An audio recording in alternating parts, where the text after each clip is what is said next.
ঢাকার অদূরে বাস করা আমিনুলের পরিবারের সদস্যরা প্রচণ্ড আতঙ্কে আছেন। বিদেশে কাজ পাওয়ার আশায় এক দালালকে ৮ লাখ টাকা দিয়েছিলেন তিনি। কিন্তু আমিনুল বিদেশে যাওয়ার পর তার স্ত্রী ঝুমা পেলেন ভয়াবহ এক খবর। আমিনুলকে ইউক্রেনে রাশিয়ার যোদ্ধা করা হয়েছে। তার সঙ্গে টানা কয়েক সপ্তাহ পরিবারের কোনো যোগাযোগ হয়নি। আমি যদি জানতাম বা আমার স্বামী যদি বুঝতে পারতো যে ওনাদেরকে দিয়ে যুদ্ধ করাবে, টাকা দিয়ে কিন্তু কেউ মৃত্যু কিনে না। আমরা টাকা দিয়ে কি মৃত্যু কিনতে যাইতাম বলে? আমরা তো চাকরি করাইবো, চাকরি দিব, এই আশাই গেছে। এখন ওনারা মিথ্যা কথা বইলা নিয়ে দালালের কাছে বিক্রি করে দিছে।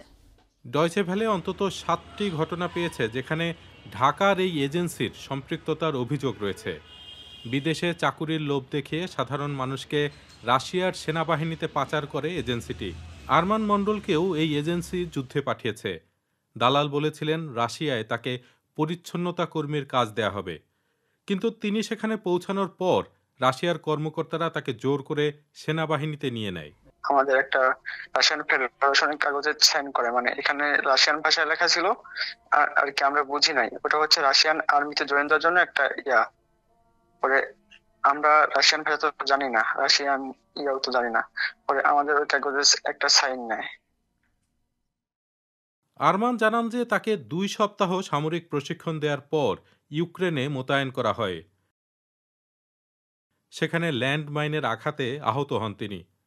রাশিয়ার এক হাসপাতাল থেকে ডয়চে ভ্যালের সঙ্গে কথা বলেন আরমান। তিনি দেশে ফেরার পথ খুঁজছেন। এখন আমি চাচ্ছি তাদের দ্রুত, মানে এখান থেকে সবাই, বাংলাদেশ সরকার যে আমাদের এখান থেকে দ্রুত নিয়ে যায়। মানে যারা ক্যাম্পে আছে তাদের তো আবার যুদ্ধে নেবে, যুদ্ধে নিলে তো তারাও ক্ষতিগ্রস্ত হতে পারে। এমন পরিস্থিতিতে তাদের পরিবারের সদস্যরা ঢাকার এজেন্সিটির মালিক ফাবিহা টি এবং আবুল এইচের বিরুদ্ধে পুলিশের কাছে অভিযোগ করেছেন। ফাবিহাকে ইতিমধ্যে পুলিশ গ্রেপ্তার করেছে। ঢাকার একটি আদালতে তার বিচার হচ্ছে, যেখানে ভুক্তভোগীদের পরিবারের সদস্যরাও তাদের প্রিয়জনদের খবর পেতে জড়ো হন।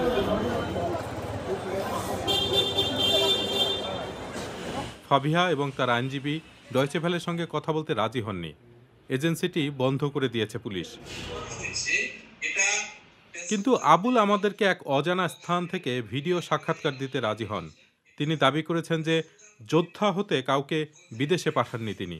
তারা তো অন্তত যখন দ্বিতীয়বার চুক্তি করতেছে, আমার সঙ্গে চুক্তি করে গেল ক্লিনারের ১,২০,০০০ টাকা, আর ওখানে যে ২০ লক্ষ টাকা ট্রেনিং ফি, ট্রেনিং বোনাস পাবে, এই সমস্ত কথাগুলো ইভেন ম্যাডামের আপন ভাইও কিন্তু আমাদেরকে বলে নাই যে আমরা ২০ লক্ষ টাকা চুক্তি করতেছি। চুক্তি হয়ে গেছে, যখন এরা বিপদে পড়ছে তখন আমরা জানতে পারছি যে এরা এই সমস্যার সৃষ্টি হয়ে গেছে। আবুল দাবি করেন তিনি পুলিশের কাছ থেকে লুকিয়ে নেই, বরং সহায়তা করতে চান। আমি যদি কোনো অন্যায় করে থাকি, আইনের ঊর্ধ্বে আমি না, আমি আইনের কাছে নিজেকে সোপর্দ করব। হ্যাঁ, যে বিচার হয় বাংলাদেশের প্রচলিত আইনে, সেই বিচার আমি মাথা পেতে নিব। বাংলাদেশ সরকার জানিয়েছে পাচারের শিকার ব্যক্তিদের ফিরিয়ে আনতে রাশিয়ার সঙ্গে আলোচনা করা হচ্ছে। পররাষ্ট্র মন্ত্রণালয়ের এক মুখপাত্র জানিয়েছেন যে এটি বল প্রয়োগের এক পরিষ্কার ঘটনা। ইউক্রেনের যুদ্ধে যে যারা যাচ্ছে, আসলে কেউই কিন্তু এখানে ইউক্রেনের যুদ্ধে যাচ্ছে বলে কেউ যাচ্ছে না বাংলাদেশ থেকে।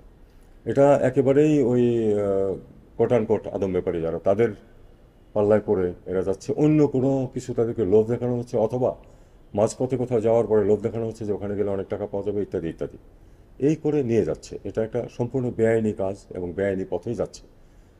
এটা আমরা ঠেকানোর চেষ্টা করছি, এখানে হোম মিনিস্ট্রির সাথে আমরা কোঅর্ডিনেট করার চেষ্টা করছি, কিন্তু এটা খুব কঠিন কাজ। মানব পাচারের এরকম ঘটনা বাংলাদেশে আরও ঘটেছে। পুলিশ জানিয়েছে নানা লোভ দেখিয়ে অন্তত ৬৭ ব্যক্তিকে রাশিয়া সহ বিভিন্ন দেশে নিয়ে যাওয়া হয়েছে। এরকম পাচারের প্রকৃত সংখ্যা অবশ্য এখনও জানা যায়নি। আমরা রাশিয়ায় মানব পাচারের নতুন এই পথের সঙ্গে জড়িত পুরো পাচার চক্রকে ধরার চেষ্টা করছি। কিছু কার্যক্রম বাংলাদেশে রয়েছে, কিন্তু মানব পাচারের এই পথটি নতুন। এই কারণে আমরা বিষয়টি গুরুত্ব সহকারে নিয়েছি এবং এটা বন্ধের চেষ্টা করছি।